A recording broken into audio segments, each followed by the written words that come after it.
Всем привет, меня зовут Данил Дубов, вы на канале Team Spirit Chess, и сегодня я отвечу на очередные вопросы от наших друзей и подписчиков.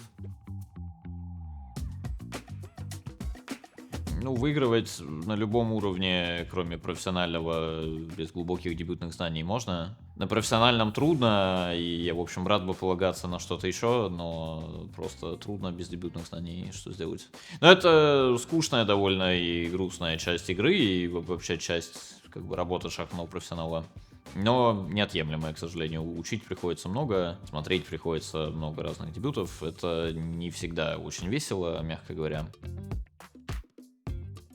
Я не знаю. То есть я много лет был уверен абсолютно, что, в принципе, там, гроссмейстера можно сделать из табуретки. Ну, скажем так, мой главный аргумент: я знаю очень мало людей, которые реально работали по 7-8 часов в день годами и не смогли стать гроссмейстером. Более того, я таких людей вообще не знаю. Поэтому мне кажется, что в целом, там, если ты чуть талантливее табуретки, ты с огромной вероятностью справишься. Но в то же время, надо признать, последние где-то года два у меня была возможность вот как-то понаблюдать за попытками разных своих, причем очень талантливых по жизни друзей, вот как-то прибавить в шахматах. Я пытался им какие-то вещи объяснить. Я как-то впервые задумался, что, ну хорошо, может быть, табуретка бы и смогла, но вот про своих друзей я уже не уверен, поэтому может это и не так просто, я не знаю.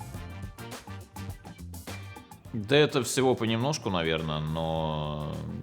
Скажем так, проблема эта, мне кажется, шире и больше, чем люди думают. Ну, мне в этом смысле обидно немножко. Я буквально вчера вот это обсуждал с одним очень сильным шахматистом тоже, что у нас как-то странно немножко устроено, если там где-нибудь в теннисе или в футболе, да, просто сказать, что там ты немножко всего поднаелся, что ты перегорел, там, что тебе там какое-то время не хочется этим заниматься, это нормально, то как-то в шахматах это всю жизнь как-то воспринималось как нытье, и что, в принципе, ну, там примерно, как бы, пока ты не в психушке, не ной. То есть вот у нас примерно вот игра там на уровне социальном, где-то на такой стадии развития, ничего хорошего в этом нет. Я, как бы, действительно пока далек от психушки, но надо признать, что, ну, бывают, да, действительно периоды, когда играть не очень хочется, и ты делаешь, как бы, немножко из-под палки, и потому что надо.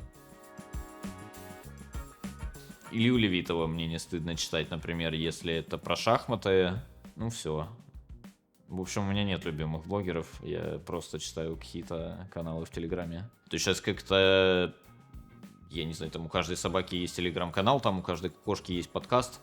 То есть у меня какое-то есть ощущение, что это, в принципе, перестало быть какой-то профессией, да? То есть там любимый журналист — это одно, например. Очень хороший интервью с Солодников снимал, например, на канале «Еще не Познер», по крайней мере, первые, там мне очень нравились. Но просто блогер — это для меня уже как, ну, просто как будто, типа... Я сейчас вот канал заведу, сейчас мы это интервью закончим, это последний блок на сегодня. Я в такси сяду и напишу, вот, типа, 8 часов сейчас фигарил для Team Spirit, еду домой ужинать, и типа я блогер. Я просто профессию блогера вот так вижу, в этом смысле мне блогеры не очень нравятся. Смешно, а?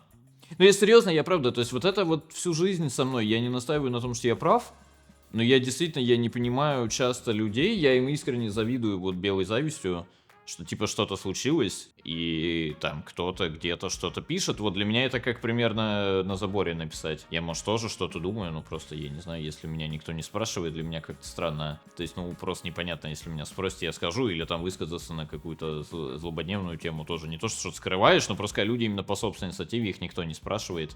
И у нас, то есть у нас в шахматах есть там Фиде, например, такой человек. Вообще у нас, я поделюсь с нашими подписчиками, главный реально вот такой пресс-инструмент Международной шахматной федерации, это там не их сайт, не что-то еще, это вот реально Твиттер и Фейсбук одного конкретного человека, который даже не президент ФИДа. Реально, как только что-то происходит, он сразу что-то напишет. Это может быть сколь угодно грустная новость, может быть там какая-то еще, он в принципе всегда напишет, и вот он считает, что его мнение миру абсолютно необходимо, чтобы была сыграна какая-то партия, или какой-то человек умер, или что-то, вот надо высказаться сразу, а как бы абсолютно. Его в принципе никто не спрашивает, да, часто. Вот это мне не близко, так что, в общем, телеграм-канал, не знаю, когда заведу, может, никогда. Если заведу, в общем, знаете, что выгорание достигло уже каких-то совсем, видимо, тяжелых пределов, и больше поделиться не с кем.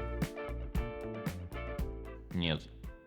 Ну, на самом деле, очень высокая конкуренция, очень, мне кажется, плохой риск-реворд. То есть, именно там в плане качества жизни, безусловно, это там никакой не футбол, не теннис. То есть, это надо попасть там в меньше 1%, и даже это, ну, там, как бы не то, что ты гарантированно станешь каким-то миллионером или мультимиллионером, то есть, ну, да, попадешь там в топ-20, топ-30, жизнь будет нормальной, но в топ-20, топ-30 очень трудно попасть. То есть я знаю много очень ребят, которые там на старте, да, выглядели очень талантливыми, потом где-то оказалось либо, что они недостаточно талантливы, либо они там недостаточно много работали, и в итоге, да, если заниматься по 10 часов в день, наверное, ты пробьешься, но тогда можно заниматься тоже много чем, и, честно говоря, я бы советовал не шахматы.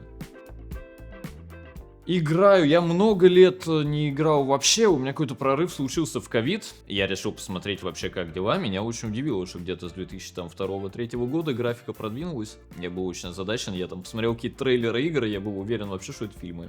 Я думал, такой графики быть не может. Поэтому я могу иногда, да, я могу что-то вот под настроение там в Стиме скачать, поиграть. Вот на днях я играл и прошел, кстати, за... 3-4 подхода. Мне, кстати, понравилась очень необычная игра. Я прошел игру Detroit Become a Human. Такая очень психоделичная, для человека с выгоранием как раз очень хорошо подходит.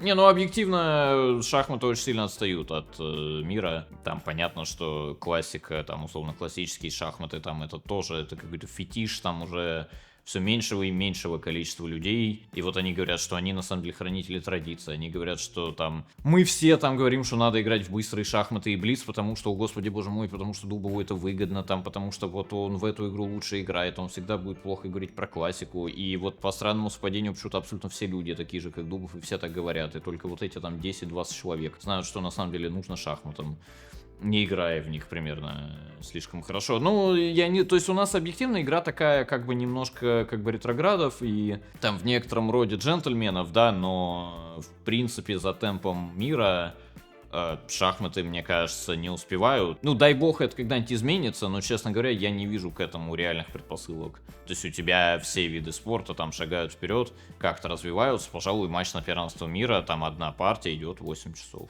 Ну, типа, я не знаю, покажите мне людей, которые 8 часов сидят и смотрят эту трансляцию 8 часов подряд. Они, наверное, есть, но им, может быть, нужна помощь. Я, конечно, надеюсь на лучшее, но ожидаю, честно говоря, по динамике худшего.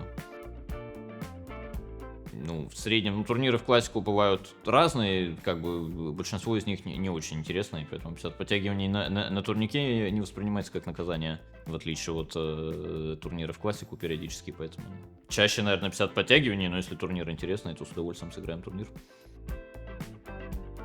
Все хорошо. Честно говоря, впечатляющий, абсурдный вопрос, но спасибо. Действительно, сейчас все хорошо. Вот и выгорание как-то подзакончилось как раз не так давно. Ну, какой интересный вопрос. Понятно, что таких людей больше одного, но, наверное, по какой-то такой трагичности и по масштабу, ну, наверное, Фишер. То есть я много раз, скажем так, мнение менял там и наследие Фишера, и о его жизни. Очень такая противоречивая фигура. Ну так, глобально я пришел к выводу, что она очень большой молодец. То, что у меня есть профессия, то, что я могу этим зарабатывать, это заслуга Фишера. Там никакой не советской шахматной школы, там ни Карпова, ни Каспарова. То есть это стало реально работой, которая может приносить деньги именно при Фишере. Не до и не после. То есть то, что сейчас там люди типа меня могут с этого нормально жить, это его заслуга. Скажем так, вот этот общий такой нарратив, что Фишер там всех обыграл, боялся проиграть, сошел с ума и стал параноиком, и все, это, мягко говоря, очень однобокое восприятие такое. То есть я знаю людей, которые с ним общались, они тоже говорят, что вполне он был плюс-минус адекватен после ухода из шахмат, и, честно говоря, все вот эти его опасения там за собственное здоровье, за собственную жизнь, и за то, что как-то его там обманут или еще что-нибудь похуже с ним произойдет, на самом деле, с течением времени, по ходу обнародования каких-то фактов, начинает казаться, что, в принципе, опасения были сравнительно разумными. Ну, в любом случае, про Фишера интересно говорить, интересно думать, интересно его партии смотреть. И прикольно, что вот имя Фишера знают, мне кажется, очень многие. То есть, ну, вы, например, вы там молодые ребята, вы не интересуетесь шахматами, но про Фишера там Оксимирон пишет трек, да, там где-то, кто такой Фишер, люди знают, да, сериалы называют, да, в его честь, это синоним гениальности. Но на самом деле все, чего добился Фишер в шахматах, все вот это величие, это человек сделал реально на отрезке там в несколько лет. То есть вот человек стал легендой просто из ничего за 5 и испарился. Ну, топ-1 Блица, конечно. Да там и контракт потянется, если что, я думаю. Не давит. Ну, как-то вообще, когда тебе 29, уже пришло время признать, что 30 ближе, чем 20, да? То есть уже с некоторым запасом там тебе не 26, то есть уже, ну ладно, 29-30 плотно ближе. Не знаю, мне кажется, это меняется вообще все. Каждое следующее поколение, мне кажется, наверное, инфантильнее предыдущего. То есть я смотрю на, ну, там, на себя, на своих друзей, ну... Как-то раньше люди в 30 лет были как будто заметно там серьезнее. Ну, люди вообще были другими. Хорошо, у меня просто так все сложилось, что у меня там мой круг общения, это, ну, процентов на 80, наверное, люди, которые меня старше или постарше. И ты смотришь, ну, хорошо, вот мне будет 30, а вот ему там 35-36, он мне какие-то мемчики шлет. Ну, тогда ничего страшного, в 29, в принципе, все нормально. В общем, короче, я не ощущаю это как какую-то проблему. Ну, если получится, буду. То есть, если шансы будут, буду. Но просто потому что, почему бы и нет. То есть, я не фанат шахмат Фишера, но на фоне классических шахмат вот от Международной шахматной федерации шахматы Фишера выглядят отлично. Че даже это, вот ты говоришь Фишер, да, то есть, вот даже это шахматы Фишера, то есть, ему вот эта идея, что глобально с этой классической версией надо будет заканчивать, что это вообще конечная игра, и что надо будет искать что-то еще, то есть там человек это понял где-то в второй половине 70-х. А шахматы Фишера стали популярными реально вот уже в середине 2020-х. То есть человек-то, может, был как бы не только параноик, может, все-таки что-то понимал. Никак. Нет, ну со временем просто понятно, что там чем больше важных партий ты проиграешь, тем глобально ты меньше будешь, мне кажется, этого бояться, по крайней мере. То есть в плане нервного напряжения, мне кажется, ты привыкаешь в плане тильта. Мне на самом деле, у меня даже немножко непопулярная позиция, мне на самом деле кажется, что, ну вот я на днях буквально первый раз за несколько лет, я вот завелся реально из-за шахмат, что-то разозлился, там какую-то партию проиграл, я вот прям обрадовался. То есть я на самом деле, мне искренне кажется, что да по большому счету не надо бороться, это более того хороший показатель. Это нормально. То есть, ну, ты с этим ничего не сделаешь. Если что-то хочешь добиться, ну, реально, ты должен все время хотеть выигрывать, тебя должен бесить, что ты не выигрываешь, и это нормально. Что все там эти великие спортсмены будут всегда орать на судьи, будут бить кулаком по столу, будут там что-то еще делать, Марадона будет рукой забивать. Плохо как раз, когда тебе все равно. Вот это действительно плохо. Вот как раз возвращаясь к разговору о выгорании, у меня был довольно длинный период, когда, ну, я реально смотрел, что, ну, просто странно, я выигрываю партию, которую, ну, вот я понимаю, я должен радоваться, что я выиграл. Я ничего не чувствую. Не выигрываю партию, которую как бы я должен очень хотеть выиграть. И у меня были в ней шансы на победу. И, типа, я понимаю, что вроде это обидно, и я должен расстраиваться, но тоже я ничего не чувствую. То есть вот эта проблема, что ты после этого просто спокойно пожимаешь плечами и ужинать идешь. Надеюсь, вам очень понравился этот позитивный выпуск вопросов и ответов, друзья.